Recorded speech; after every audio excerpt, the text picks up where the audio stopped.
പട്ടികജാതി വർഗ മറ്റ് പിന്നോക്ക വിഭാഗങ്ങൾ ഉൾപ്പെടെയുള്ളവർക്ക് 65% സംവരണം നൽകിക്കൊണ്ട് ബീഹാർ നിയമസഭ പാസാക്കിയ നിയമനിർമ്മാണം പട്ന ഹൈക്കോടതി കഴിഞ്ഞ ദിവസം തടഞ്ഞിരുന്നു.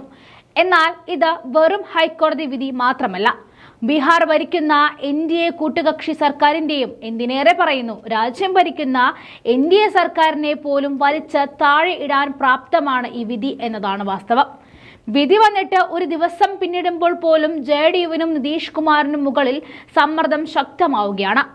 വിധിയെ ചോദ്യം ചെയ്ത് സുപ്രീം കോടതിയിൽ എത്രയും വേഗം അപ്പീൽ നൽകണമെന്നാണ് JDU പാർട്ടിക്കുള്ളിലെ നേതാക്കൾ പോലും ആവശ്യപ്പെടുന്നത്. എന്നാൽ കേന്ദ്രം ഭരിക്കുന്ന BJP ശക്തമായി ഈ വിധിയെ അനുകൂലിക്കുമ്പോൾ സുപ്രീം കോടതിയിൽ കേന്ദ്ര സർക്കാർ എന്ത് നിലപാട് സ്വീകരിക്കും എന്നിടത്താണ് യഥാർത്ഥ ക്ലൈമാക്സ് ഒളിച്ചിരിക്കുന്നത്.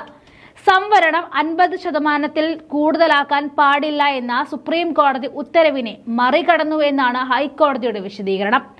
എന്നാൽ സവർണ സംവരണം നടപ്പിലാക്കിയപ്പോൾ തന്നെ ഈ നിബന്ധന മറികടക്കപ്പെട്ടിരുന്നു. എന്തായാലും നിലവിൽ NDA മുന്നണിയിലുള്ള JDU നേതാവും ബീഹാർ മുഖ്യമന്ത്രിയുമായ നിതീഷ് കുമാർ വിധിക്കെതിരെ അപ്പീൽ പോകുമെന്നുൾപ്പെടെയുള്ള ഏറെ ആകാംക്ഷയോടെയാണ് ഇന്ത്യൻ രാഷ്ട്രീയം ഉറ്റുനോക്കുന്നത്.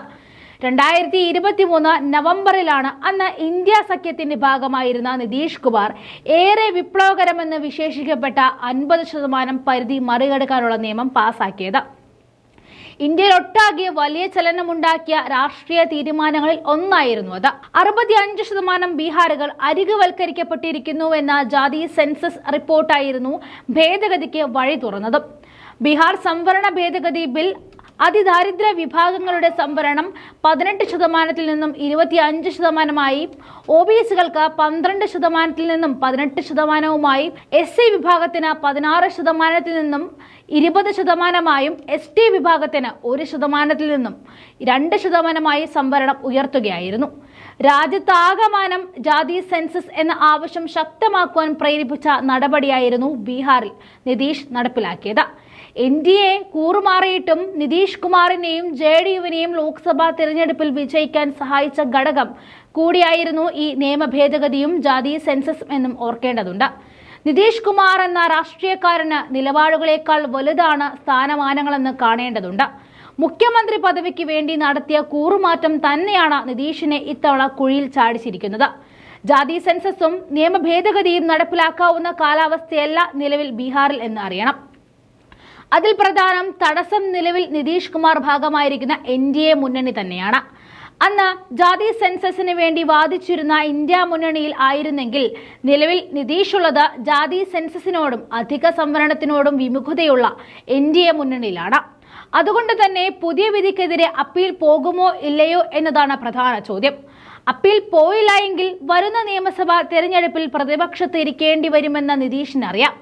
ഇനി അപ്പീൽ പോവുകയാണെങ്കിൽ അത് BJPയുമായിട്ടുള്ള തുറന്ന ഏറ്റുമുട്ടലിലേക്ക് കാര്യങ്ങൾ എത്തിക്കുമെന്നും ഉറപ്പാണ്. അതിദാരിദ്ര ദളിത് സമുദായങ്ങൾക്ക് കൂടുതൽ പ്രാതിനിധ്യം എന്ന ആവശ്യത്തിന്റെ ശക്തനായ വക്താവാണ് നിതീഷ് കുമാർ. തന്റെ സർവ്വസന്നാഹങ്ങളുമായി പുതിയ വിധിക്കെതിരെ രംഗത്തിറങ്ങിയില്ല എങ്കിൽ അത് ഏൽപ്പിക്കുന്ന തിരിച്ചടി ചെറുതായിരിക്കില്ല എന്നും നല്ല ബോധ്യവും നിതീഷിനുണ്ട്.